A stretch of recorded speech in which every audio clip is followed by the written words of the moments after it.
వికసిత్ భారత్ మన సంకల్పం ఆప్కే Bharat 400 bar బాసర్లోని polling బూత్లో 263లో ఇంటింటికి నరేంద్ర మోడీ చేసిన అభివృద్ధి కార్యక్రమాలు ఇంటింటికి వివరించారు. ఢిల్లీ లిక్కర్ స్కామ్ లో అరెస్ట్ అయిన ఎమ్మెల్సీ కవితను సిబిఐ అధికారులు కోర్టులో హాజరుపరచగా కోర్టు ఈ నెల 23 వరకు జ్యుడిషియల్ కస్టడీ విధించింది. ఎమ్మెల్సీ కవితను మళ్లీ తీహార్ జైలుకు తరలించారు. అయితే కవిత రెగ్యులర్ బెయిల్ పిటిషన్పై రేపు విచారణ ఉంది. 3 రోజుల కస్టడీలో విచారణకు బీఆర్ఎస్ ఎమ్మెల్సీ కవిత సహకరించలేదని సిబిఐ రిమాండ్ రిపోర్టులో పేర్కొంది.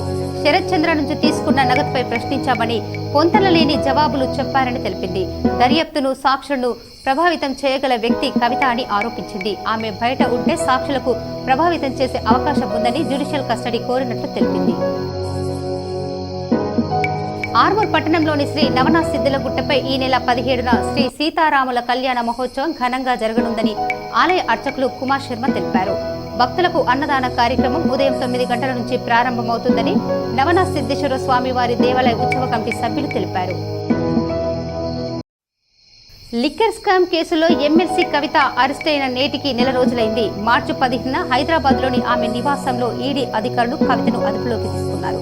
10 రోజుల కస్టడీ అనంతరం మార్చి 26న ఢిల్లీలోని Rouse Avenue court judicial remand విధించడంతో తీహార్ జైలుకు తరలించారు. నర్సింగ్పల్లిలో ఇందూర్ తిరుమల ఆలయాన్ని rural MLA Bhupath Reddy, MP అభ్యర్థి జీవన్ రెడ్డి దర్శించుకున్నారు.